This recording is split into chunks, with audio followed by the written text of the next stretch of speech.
Good evening, ladies and gentlemen, and welcome to the 14th edition of Happiness Conversations. That's Vaani there, and my name is AVIS.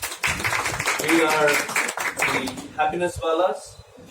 I'll tell you a little bit about ourselves, but before that, let me begin with thanking Team Odyssey, who have been supporting, sponsoring, and hosting all the conversations that we do in the space of inspiring happiness for the last 5 years.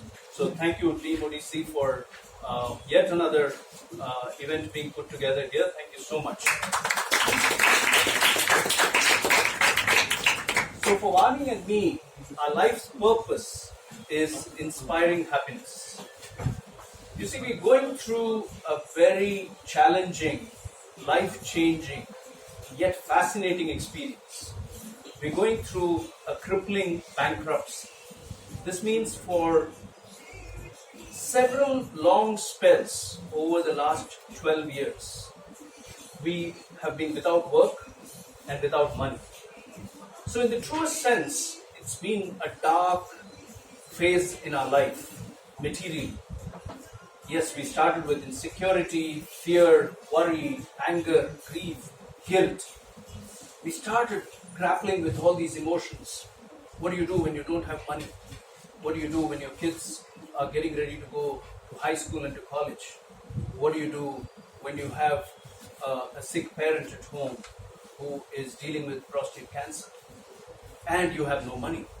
So we went through this dark space in our life, stumbling, groping, grappling, only to find that you can be happy despite your circumstances. It was a very beautiful process of discovering what life truly holds in store if you learn to be happy. Now, how can you be happy during a cathartic time in life?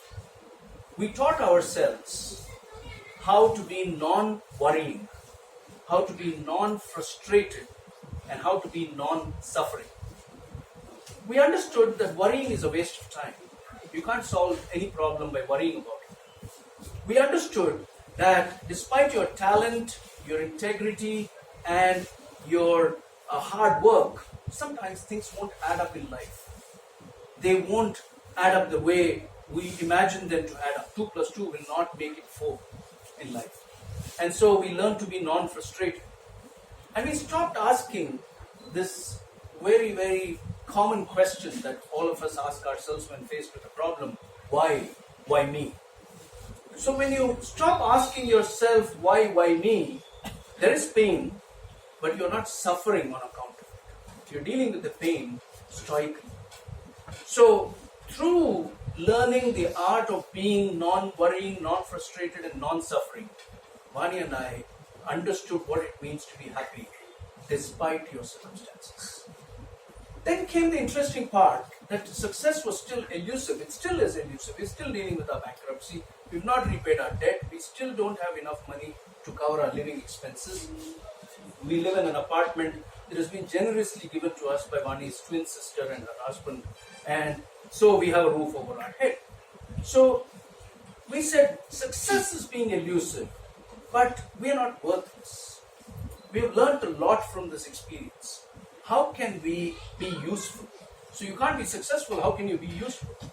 And that led me to write my book, Fall Like a Rose Petal, which came out in 2014. And earlier this year, the Tamil edition of this book, Udirum Roja Edar Pola, came out as well. In this book, I share the learnings that we have had through this experience. How is it possible to be happy and content while living without money? This is what I share in both these books. We retooled our business and we made it a workplace happiness firm where we inspire managers to pause and reflect and to understand the value of being happy despite their circumstances. Because happiness directly impacts high performance. When you're happy, you perform better. So we explored human stories and distill lessons on life and happiness for managers through our workplace happiness forum. I continue to write a blog every day where I share life lessons, and we host 4 conversations in Chennai in public spaces, all of them non-commercial like this one and free to the public. So that's our journey, and that's why we call ourselves the Happynesswalas. Inspiring happiness is our life's purpose. This is what we wake up to do every day. The 4th of this conversation series is Happiness Conversation. And in this series, we look at the lives and the journeys of people who have been able to face a challenging situation in life, understand the meaning why the challenging situation has come into their life, and find happiness. We explore their lived experiences. You see, my favorite poet, Rumi, has said that the light enters where there is the wound. The wound is where the light enters. Those are his exact words. Now, when we get into a painful situation in life, we resist it. We want it to go away. We say, we don't want this. But understand that pain comes into your life with a reason. And it has come there because it was meant to be there. We think pain comes into our life, a painful situation happens, a crisis happens, a tragedy happens because of past sins catching up, or because of negative energies engulfing us and all of that. That's one line of thought. But what we have discovered, Vaani and I, is that pain is a great teacher. So I say that extraordinary pain is not a sign of something evil happening to you. It's a sign of extraordinary grace coming into your life, because it's making you stronger, wiser, and happier. And that's what we curate and explore in the happiness conversations.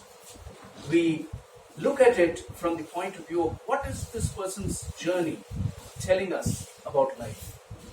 Let me explain this. How can a painful situation in life really be counted as grace?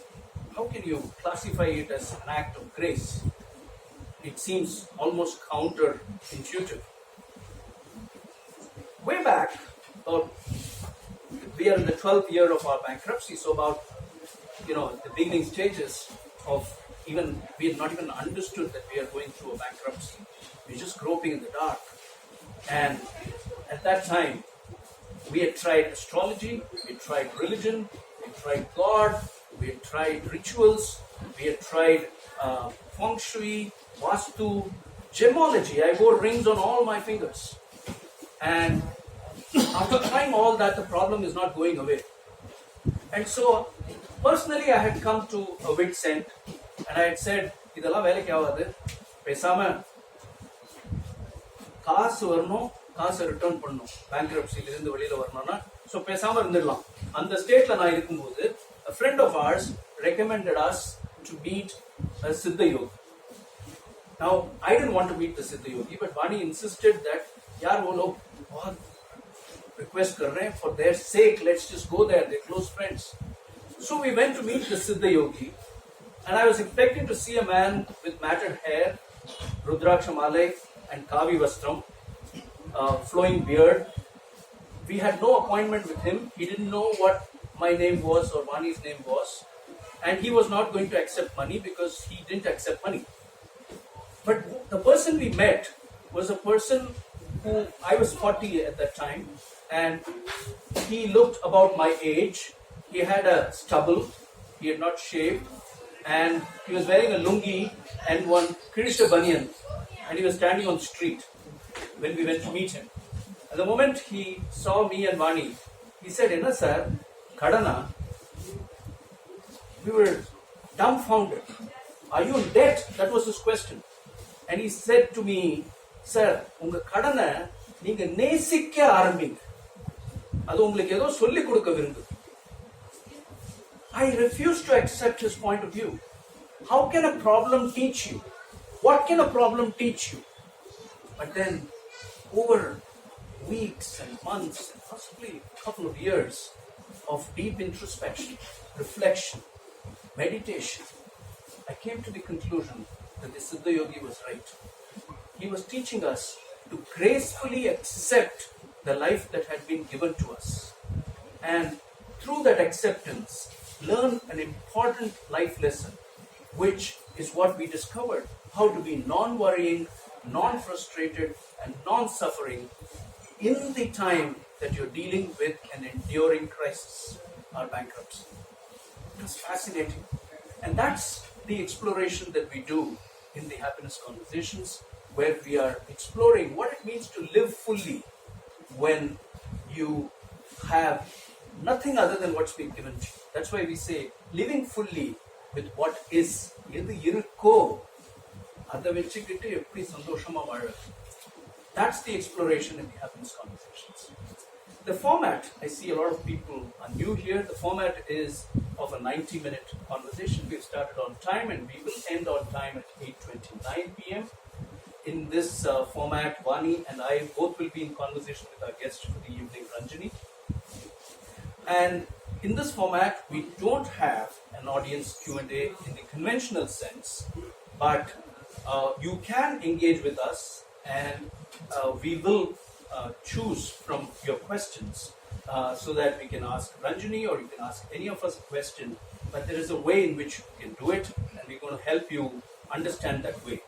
Please pull out your mobile phones and put them on silent, please. Though, please pull out your mobile phones and on your browser type menti.com, menti.com.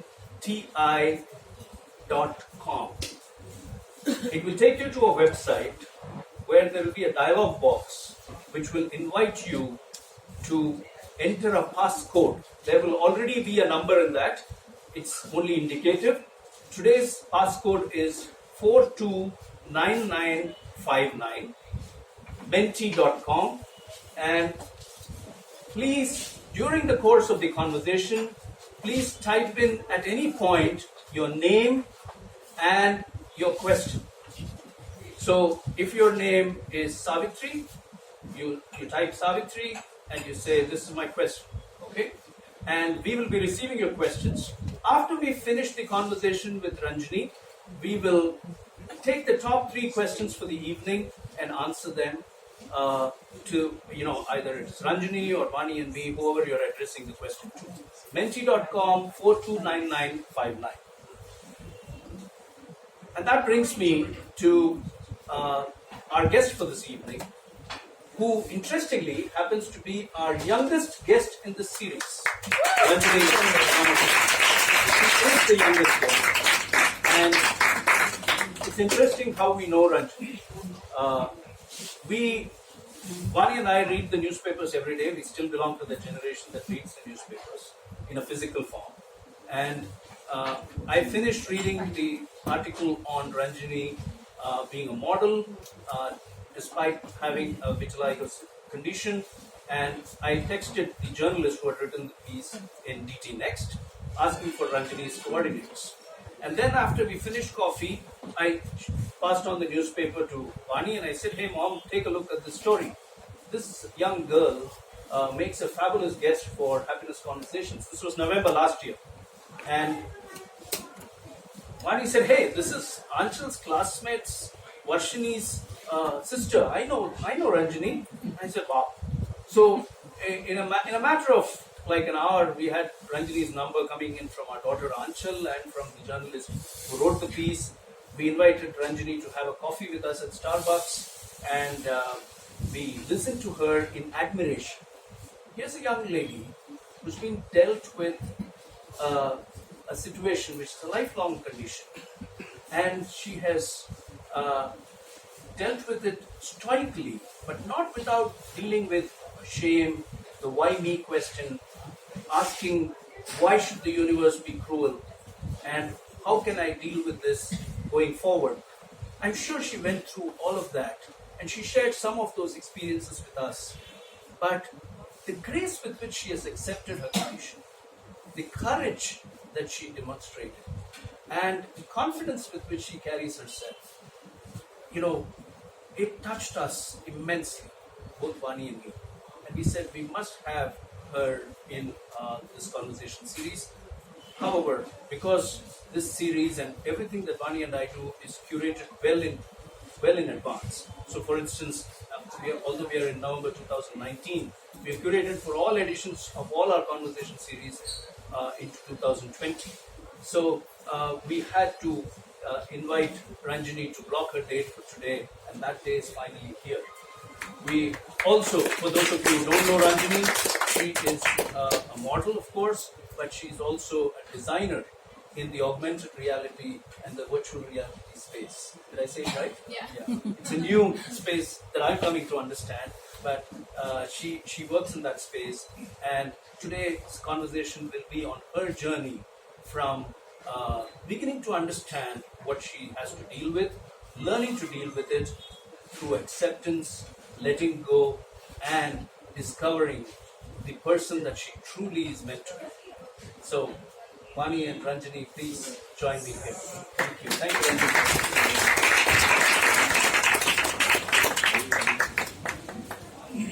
Okay, here's...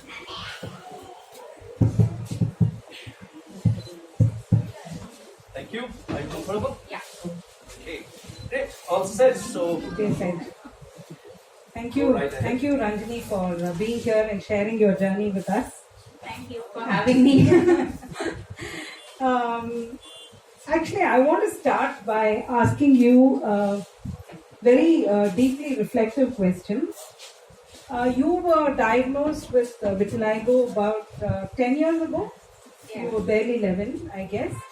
And so these past 10 years, what has it taught you about life? What do you, looking back, what do you think you've learned and what are your views about life? Okay, so for those of you who don't know, vitiligo is a condition where your skin loses color in certain parts of your body, and it's like only 1% of the entire world has this condition, and it's about like 70 million people, I guess. And what happens is your body, like I said, your body loses color in certain parts.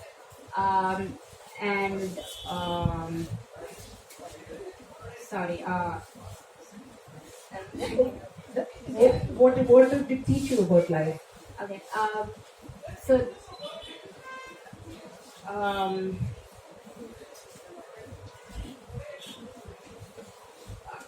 So I say. Doesn't matter. How do you think you're dealing with this compared to how you were when you were? Okay, when I was very young, I don't really remember much of what happened, but like a lot of during a lot of my teenage years, I was like really insecure about this whole condition. And like when you have this condition, and if you have darker skin, it's more visible because of the contrast of the contrast of your original skin color and the affected parts. So it led to me covering up my body with like covered clothes all the time. I always used to wear only jeans and like t-shirts and covered clothes that don't expose my patches out to people. So what I've realized is that especially in India, this is what my experience has been. I don't know about yours, but I generally feel that people socially, it's accepted that you can comment on somebody else's body. It's generally accepted. And so you will find, people commenting that, oh, you put on weight, or she's fat, or that,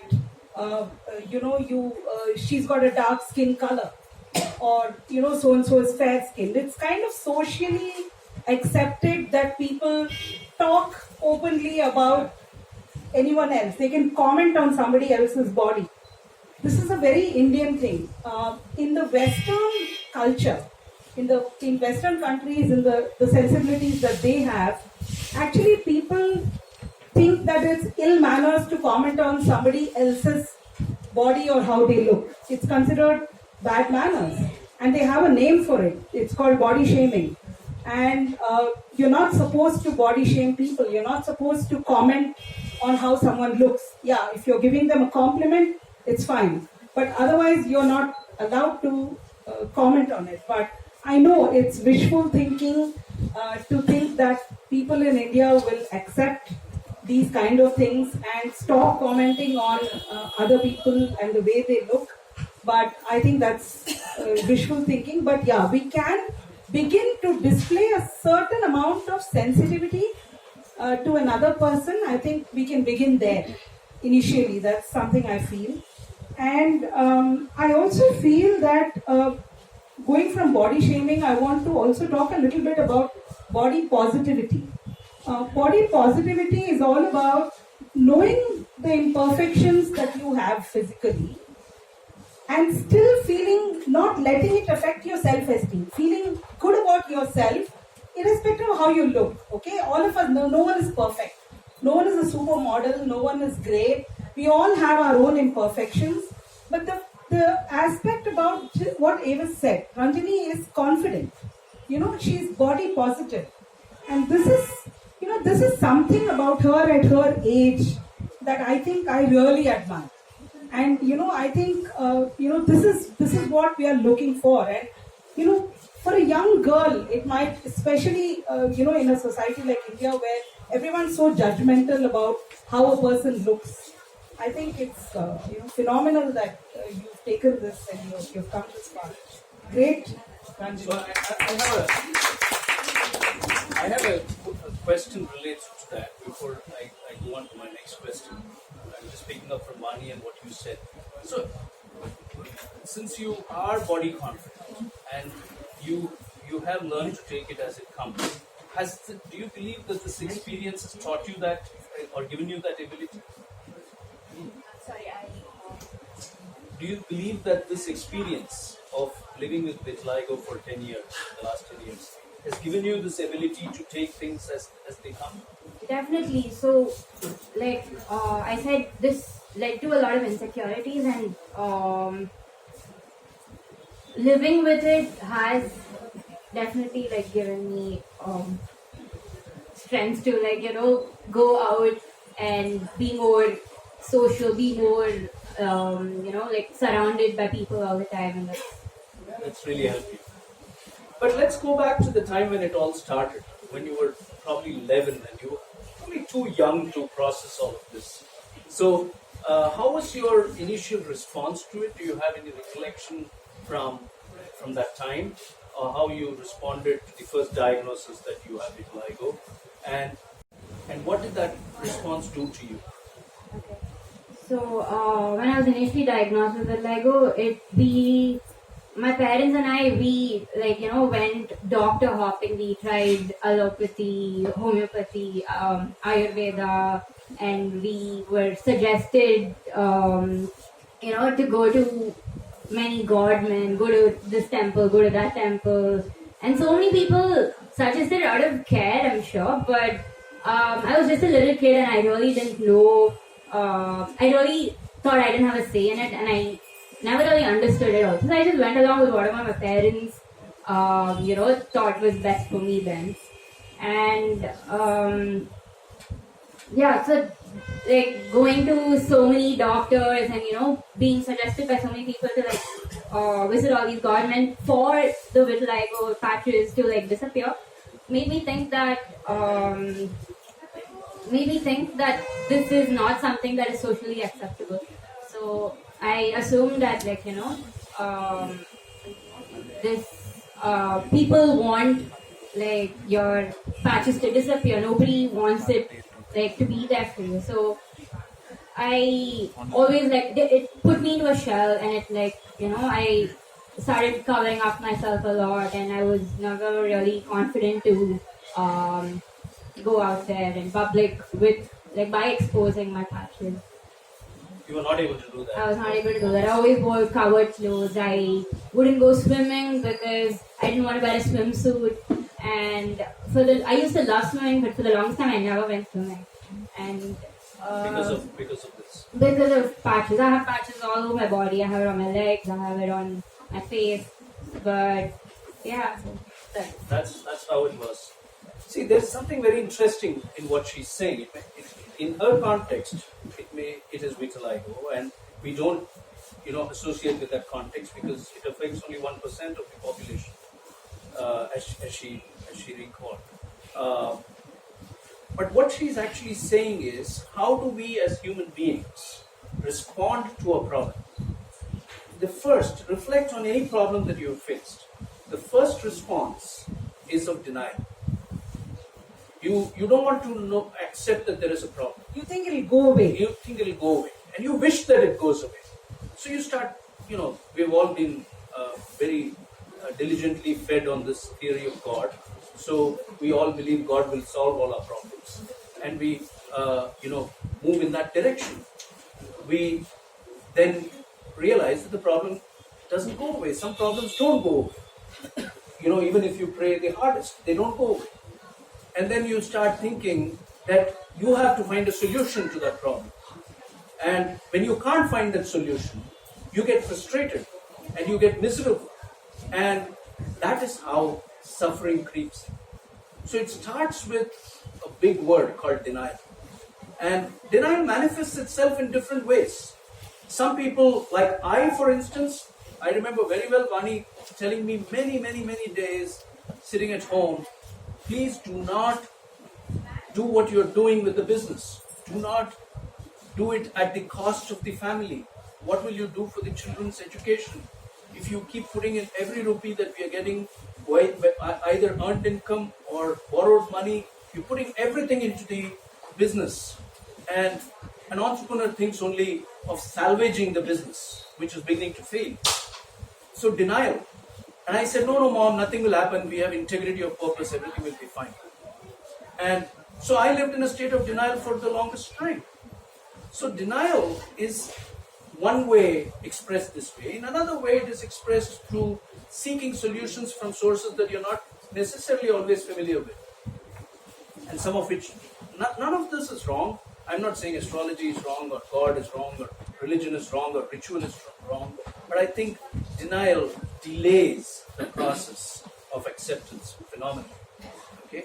But thank you for sharing that, your experience. And as a person, as a child going through it, I think I'm 40 years ahead on the curve to tell you what I feel, because all of this happened to me in my 30s, in my mid-30s, but they happened to you in the second decade of your life, and so your courage is really commendable. Thank you for sharing it so candidly. So, Ranjani, did you at any point in time, feel, why is all this happening? Why is this situation, this condition affecting me? Did you ask yourself, or you're too young, so did you probably go and ask your parents, why is it happening to me? Yeah, like I was struck by this why me question, like Uncle mentioned. And like I used to, be very upset about, why it affects only me. And like a lot of my friends get to enjoy wearing whatever they want, and and I couldn't do it at that point. And like we used to go for these birthday parties at that age, and a lot of my friends would wear like skirts and dresses and whatever a little girl would want to wear, but I didn't have the courage to wear all that then. And I was definitely struck by the whiny question. I went to my mom and I cried to her. I was like, and I spoke to her about it. I was like, why only me? Why, that's about it. Yeah. See, the thing about, this why question, it brings up this aspect of suffering. Pain is inevitable, as the Buddha says. Pain is inevitable. But suffering is optional. You need not suffer. The pain will be there. Okay, you may. I can see some people might be confused. What do you mean pain is inevitable and suffering is optional? So let's say at this point I have a headache. Okay, and I'm in the middle of this conversation, so I cannot get up and go take an aspirin or whatever, and I'm having this headache which is pounding in my head, and therefore it is pain. At this point, it's only pain. But the minute I start asking why is this headache there? இப்போ இந்த கான்வர்சேஷனுக்கு நடுவில் இந்த headache ஏன் இப்போ வந்தது? The minute I ask that question, I'm suffering. Okay, so this whole thing of why me triggers this entire thing of suffering, and then there are no answers. There are literally no answers for this why me question. So it's actually a very wrong question to ask, but it's also important that you ask that question, because only if you ask that question can you go beyond it. When you realize that you're not getting answers to why and why me, only then you go to the next step, you go forward. And therefore, while it's useless to ask that question, it's definitely a step in your growth, I would say. That's what I feel. I had a related question there to the points that Vaani just made. So when you asked why me, let's say you went to your mom and asked, I'm sure she consoled you and she said, "Parvalada kana, this is what happens in life." How convinced were you with those answers? What was your young mind? Was your young mind resisting it? I mean, like I think today kids tell us, when you say don't ask why me, my children tell me, "Oh, Dad, like don't give me that spiritual crap." So did you also respond in that manner? I guess I wasn't immediately convinced that, it took me a long time for me to realize it myself and get over it and move on. But yeah, immediately if my mom, said something, I would have been like, what? But என்னால மட்டும் தான் இந்த Dress எல்லாம் போட்டுக்க முடியல, என்னால மட்டும் தான் ஸ்விமிங் பண்ண முடியல, yeah, அந்த ஒரு புலம்பல் இருந்திருக்கலாம் இல்லையா? Right? You might have found it ridiculous. that's true. Right? That consolation that came your way. So I'm this is so true of all of us.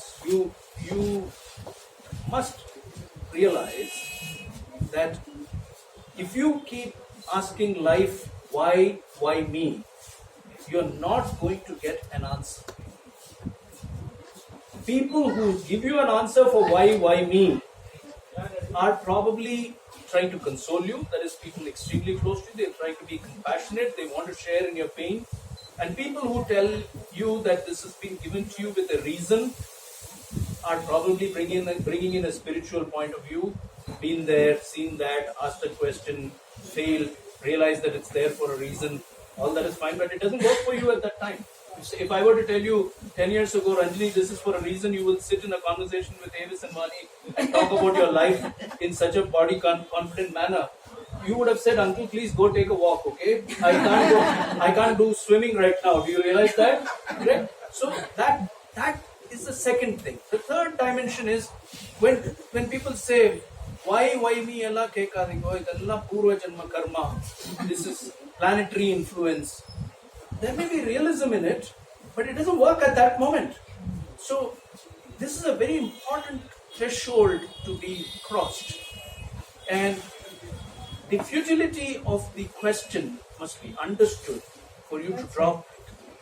And I think I want to further probe there and ask you my next question. What about frustration, grief? So why me comes from a sense of curiosity at one level, anger at another level.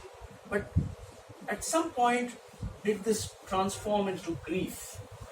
Okay, did you in silence, did you grieve a lot about how you were dealing with Vitiligo?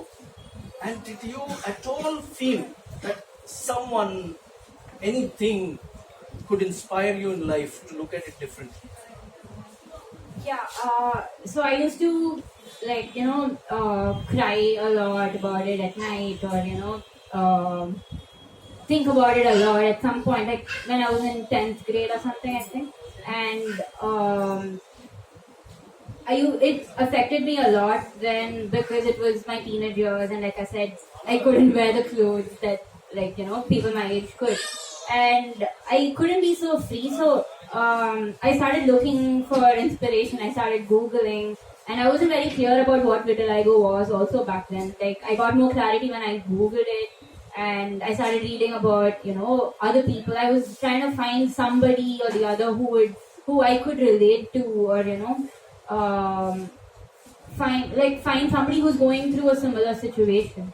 So yeah, I googled about it and I learned more about it, and I learned that it does not have a cure, and even if you do take medicines for it, it will reduce, but it's not going to go away forever. So you're going to spend all your life taking medicines. So I learned a lot about it. Then I also came across this beautiful woman named Winnie Harlow. She is a supermodel, and she was very, very young when she was diagnosed with vitiligo. I think she was like around 4, and around the age of 5, she is a Canadian model. So in Canada, I think she was, and she's also a black person. So the contrasting, like I said, the darker your skin is, the more prominent your patches are.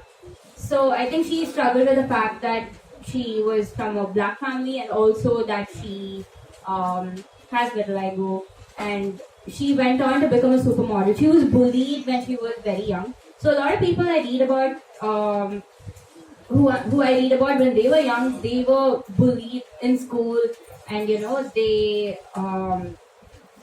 were called like cow or zebra and all that. That was and especially when you're in school at that age, it would definitely affect you. And this woman had to switch schools a lot, and I think she's been through so much, and she went on to become a supermodel, and she's like the most confident person that I know of right now with vitiligo.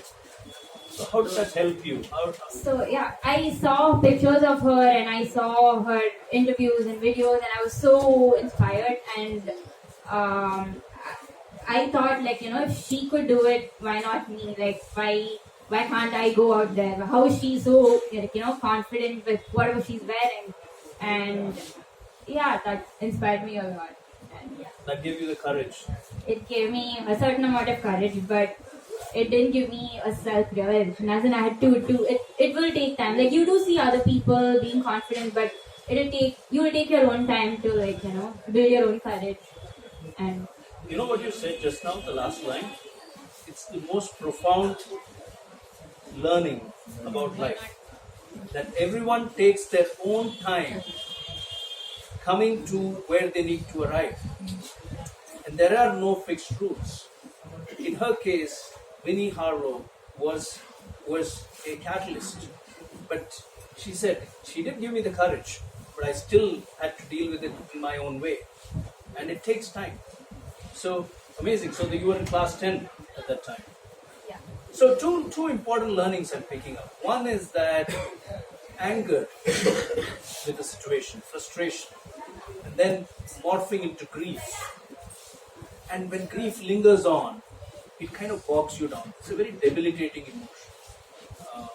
It's a sign of the fact that you can't control what's happening to you, but you've got to deal with it, and it's extremely difficult to be that way. So when you're dealing with this, over time, you will realize that it is draining you. Grief is important. You need to cry, you need to let it out, you need to vent it out, you need to tell your mom, you need to tell your dad, can you all just shut up, I'm dealing with this right now, can you all give me my space? We all do that in situations, right? So that's fine, but if it lingers on for too long, it's debilitating. That's one thing that I pick up. But that's also what drove you to look up the internet and say, what is vitiligo? Who are the people dealing with this? And Winnie Harlow appears.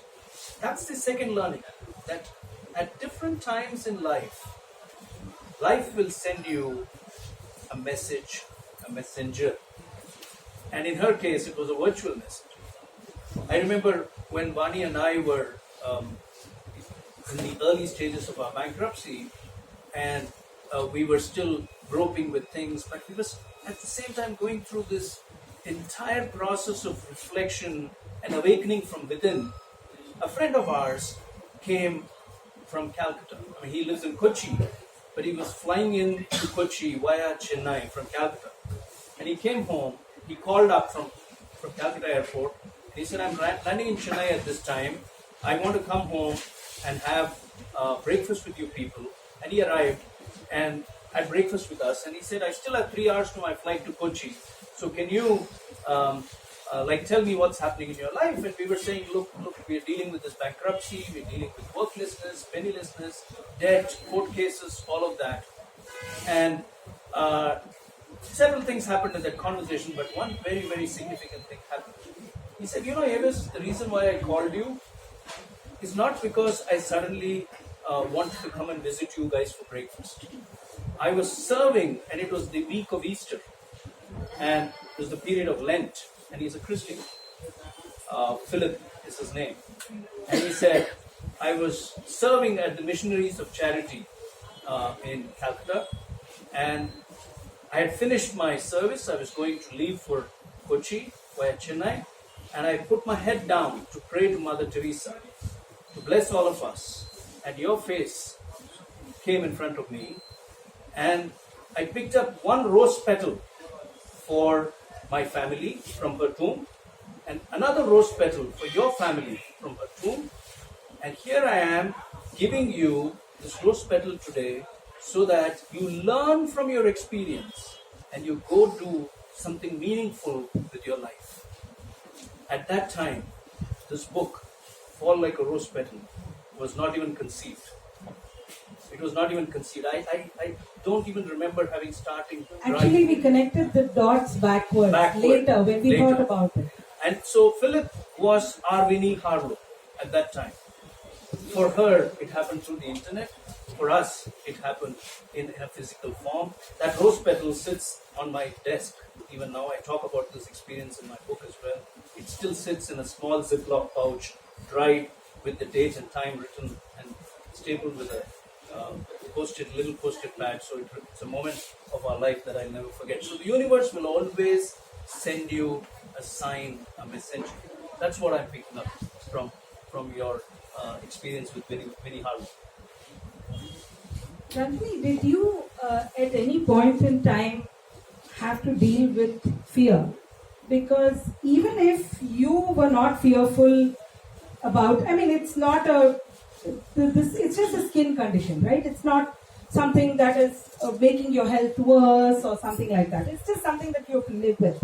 But, the way society operates, they are fearful, and so they transfer the fear onto you. Oh, ponna porandirka, how will you get married? These kind of fears that people have, and they not just have it, they transfer it onto you. Did you ever have to face those kind of fears? I never had a fear like that because I was very young when I was diagnosed with this, and I never thought about I won't get married in the future just because I have vitiligo. But I have come across people coming to me and saying if I'm going in a public transport, the auto driver, I used to take the bus to college, and the bus conductor, he would say, hey, are you taking medicines for these? And at that point I'd stop medicines and I would say, no, I don't, it doesn't bother me, I don't want to take. He's like, why? My my relative also has this same condition, and you should take medicine for it. There's easy cure. Take this doctor. Go visit this doctor. And one guy, he asked me, if you don't get this cured, how will you get married in the future?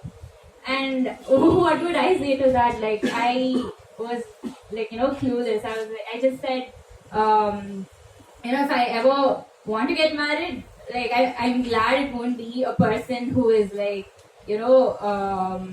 seeing if I have vitiligo or not. Well said.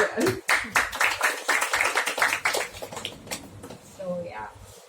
Yeah, that's so amazing because what in our experience, what we have realized is that fear manifests itself in many ways in front of you. And the best way to get over it is to actually face the fear. Courage is not something that comes to you because someone gave it to you, or you're just sitting like Buddha one day and it just came from nowhere and you just became overnight courageous. That's not how it happens. Fear is this very deep sense of within you, and it debilitates you. Fear is very debilitating. It can pull you down. It can make you feel very wretched. And the way to deal with fear is actually very strangely to look at the fear in the eye. When you start looking at the fear in the eye, then the fear goes away. The more you don't look at it, and you're looking the other way, you feel that it's becoming larger and larger and larger. And it's always chasing you. You're walking and it's coming behind you. It's like a stranger, you're on a dark alley and there's a stranger walking behind you. And the faster you walk, the stranger is also walking faster. It's like that. The minute you turn around and look at it, it's gone. It's not there. So fear, I feel, is something that is very debilitating. And actually, very funnily, Avis and I experienced this very literally. The Siddha Yogi story that he told you earlier when we started, he told you we went to meet the Siddha Yogi and we were not convinced. So when we came back, what we did was we actually wore our shoes and went out for a walk. Because, it was too much of Bheja Fry meeting this man and this man saying, oh, accept your problem and all that. We said, okay, what the hell? Let's get out and let's go get a walk. So we were walking down on a scared of dogs. Believe me, he's scared of dogs of all things. Okay? And we're walking and I'm talking something and walking, and there is this dog that is walking behind us. I'm noticing for a while this man is very quiet. So I look at him and say, is something wrong? And then he said, oh, you didn't notice behind us. So I said, oh man, you're scared about this dog? He said, poor fellow, he's not going to do anything to you. I said, okay, let's do one thing. I'll take this fellow, I'll walk round, I'll come round the other side, we'll meet round the block in the next street. And I turn around and I start walking.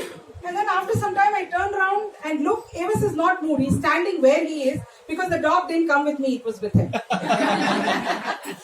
I said, what are you doing? Why are you scared of that dog? Of all things. It's not going to do anything to you. Look at it in the eye. It's going to go away. He said, oh well. And he looked at the dog and he stared at it. It just went away after that. We just continued our walk and it just went its own way. So actually much later that night when we were talking, he said, you know what, Mom? What you said made a lot of sense. When I was running away from it, I felt that it was chasing me. But the minute I turned around and looked at it, I was no longer scared of that dog anymore. I realized that it's actually one powerful animal which is coming behind us. And there's no need for me to be so scared of it. So this is what I was trying to explain about fear. And I also feel that when you have a vulnerability, like you have this vulnerability of vitiligo, and Avis and I have this vulnerability of the fact that we don't have money, we can't do many of the things, and we can't do things for our children that many parents are doing for their children. But we realize that when you actually wear your vulnerability on your sleeve, people are, so kind. They come to you. Did you ever face something like that in your school? Did people bully you or something like that in school?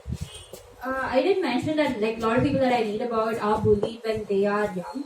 And one thing that I'm very, very glad that didn't happen to me was I was never bullied by my school friends, and I'm so grateful for my friends from school. And some of them here? Yeah, I see. Thank you. My best thank friend, you. first friend I ever Whoever met you are. was easier. Thank you so much.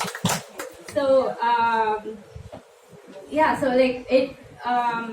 sorry, my, So there was no bullying in school. there was absolutely no bullying, and I grew up with them. I went to the same school for 14 years, from LKG till the 12th, and I see another school friend I'm walking here. But yeah, so they were always so supportive, and they, they never saw me as somebody with vitiligo. They saw me as Ranju, who they grew up with, and I used to make these New Year resolutions every year when I was younger. That when I used to cover up myself a lot, and I really did want to break out of my shell. And I used to tell my friends, hey, this New Year, I'm gonna wear whatever I want, and I'm gonna go out and be confident, and go out there, do things like whatever you guys do.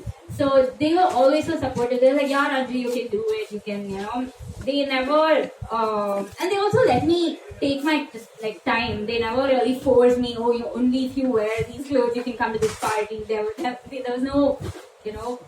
Thank you. When did the kind of struggles that you were going through, possibly with why me, the grief, some amount of insecurity, a sense of shame, all of that. When did all of this flip in the direction of acceptance? When did acceptance come into your life? Were there any specific events that happened?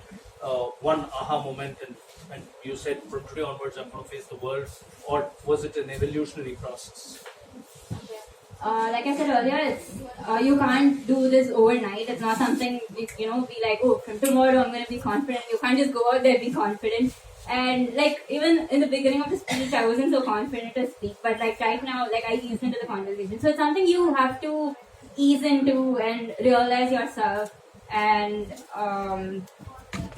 that's what happened to me. So even in college, I was very, very insecure. And I continued to wear a certain amount of covered clothes, and I never covered it with makeup or anything. So people knew I had vitiligo, but they didn't know to what extent. They didn't know I had on my legs or anything, because I always wore like pants or leggings or whatnot. And one day I was sitting in college. I studied visual communication, so we had subjects like photography and filmmaking and all that. And like when you're in second year, the students have to who are learning photography, they have to get somebody to model for you in your assignment. So one of my seniors, like when I was in first year, she came up to me and she was like, hey, my shoot slot is tomorrow, would you want to model for me? And I immediately said no, because I was not confident to wear anything that she might ask me to wear in front of her, like for the shoot. And I thought I was not camera confident, and I immediately said no. And then she let it go. And then it was actually a big deal for like a senior to come and ask you to model for them, because like, I don't know, it was just a big thing in class back then, I guess. And so like everybody will come to know that oh, this senior came and asked this person to come model for you. And so this beautiful person, Tanita Pereira, she came up to me and she asked me, and I said no.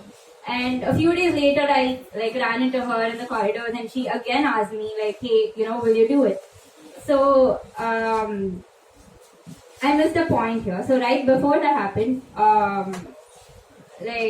immediately after she asked me for the first time, and I said no, and all my friends around me started asking me, hey, why did you say no to Tanita? Why did you say no to Tanita? It's like, she's pretty talented. Why don't you go do a shoot?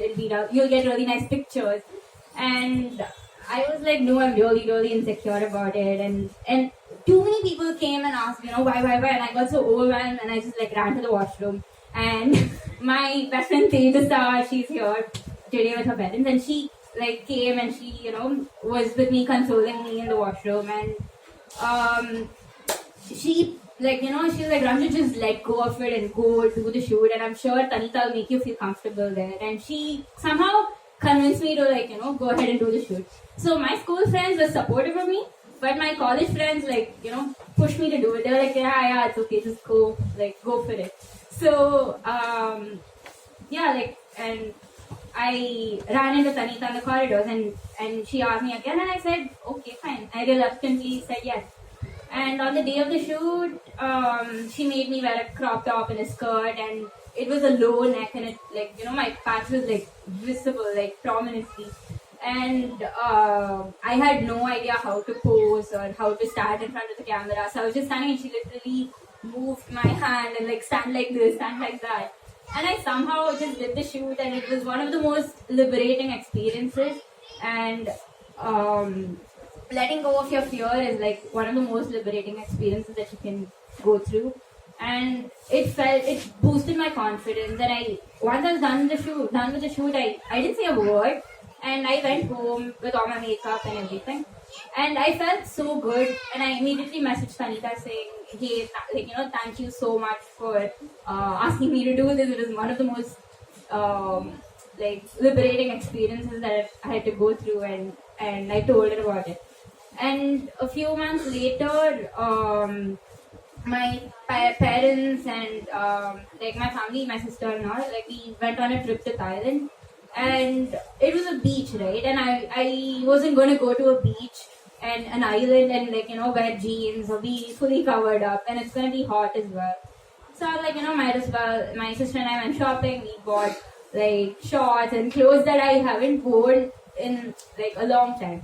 And yeah, so we went to Thailand and I wore all those clothes so confidently. I went swimming after years, and I found the courage to go swimming, and it was really nice. It was the best trip ever. And one thing was, nobody bothered me. People stared, but that time I didn't care. I was like, you know what? I'm here with my family. I'm having fun, and I'm wearing whatever I want. So, yeah, that's about it. And if I remember right, when I googled, I did find you wrote about this experience in a blog post. So, from the point of experiencing liberation and coming to share it with the world, how did you manage that transition? What led you to write that blog post? So, a few months after I came back from the trip, Tanita, she sent all the pictures from the shoot. And I saw those pictures and I was like, oh my god, I really, really like these pictures. And I wanted to release it, in a grand way, because it was my first shoot. Wow. And June 25th of that year, 2016, I think, was World Vitiligo Day. I mean, June 25th is World Vitiligo Day every year. And I told Tanika, I want to post these pictures online, and she sent me all those pictures. And before posting it, I was like, I should write something along with it. So I went ahead and I wrote a whole blog post about whatever I went through, and I published it as a blog, and I posted it, and I switched off my phone. I was like, okay, nobody's gonna look at it. I don't know. And then a few hours later, I look at my phone, and I'm like, my phone is bursting with messages and comments, and so many people were so supportive, and I didn't expect that at all, and I was so overwhelmed. I didn't know what to do, but I was I was extremely happy. So beautiful. Two very significant points. Again, I was letting her speak because it's a very, very... Letting go of your fears is a very liberating experience. Very profound words for a very young mind. But that's what life teaches you. Now, you let go of your fears when you face them.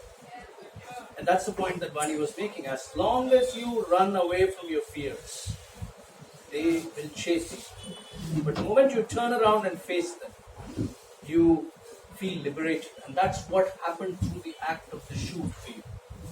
And of course, Thailand, family, a non-judgmental environment, or at least in your mind, it was non-judgmental. And it's all in the mind at the end of the day. You think this environment is going to judge you, then it will judge you. But if you think that I really don't think what they think of me, I'm going to be who I am, then there is no judgment. The judgment is theirs, not in your mind. And so that is something very, very important that happened in your life again. And the second thing is that you wore your life on your sleeve. You shared it with the big world. You said, hey, yours was a blog post, mine was a book. So our journeys converge, right? You wear it on your sleeve. You tell people that this is what I've gone through, this is what I'm going through. There will be a small percentage who will still judge you, who will not want to connect with you, who will still hold opinions. But it's fine. कुछ तो लोग कहेंगे, लोगों का काम है कहना. छोड़े बेकार की बातें, बीत न जाएगा. An old Kishore Kumar song. Some people will say what they, people will let people say what they say. You keep moving on. So, but you should know this song. It's an immortal song. This is an immortal song. But there is another very significant point in this conversation that I want to take a minute before I come to you with the next question. I want to take a minute to help everyone understand. So when the family is dealing with the crisis for the first time, the condition, and the family sees it as a crisis, and especially because it's come to a girl child. Actually, it should trouble anybody if it comes to any child. But particularly in our society, we tend to, look at it as a stigma, and so there is a sense of, can this go away? Can we find a way to get rid of this? And so now watch my hand as I take you on this journey. There is denial. Then there is why me? That's the phase she had to go through. Then there is, in some cases, there is profound anger, grief, guilt. All of that you have to deal with. Then comes fear. Oh, what will happen? Because through denying the problem, through asking why me, through being angry with it, frustrated with it, grieving with it, it's not solved. So now you think something grave is going to happen to you and your whole world is going to collapse and you will probably die. So there is denial leading up to fear, but it's only through acceptance. The next stage is acceptance, and it comes in two stages. At one level, it is grudging acceptance because it's a problem and the problem is not going away. So you're dealing with grudging acceptance, and then there is total acceptance. That moment of total acceptance perhaps came when you wrote the blog post. Perhaps. Yeah. Do you think you are ready to say that you have totally accepted your condition today? I can say I've accepted it 70%. There's still that 30% where if I am with new people, or I think twice before wearing something to a party. If there's if I'm gonna be meeting a lot of new people, then I'm like, okay, so there's gonna be so many new people, so should I wear shorts or should I wear a skirt today? Because I am just this whole insecurity, it comes because right now for me, I'm just lazy or I'm just tired of answering or responding to people who are staring at me. So I sometimes just settle for wearing whatever I'm comfortable in, fully comfortable in. But to avoid those. Just to avoid, I'm just I don't want to answer questions today. I don't want to in my head, so I'm I don't want to. So. Oh, this happens to us as well. Have you tried this? Have you tried going to this temple? Have you tried this? Have you tried getting a job? Have you tried getting a job? Have you tried this method of healing?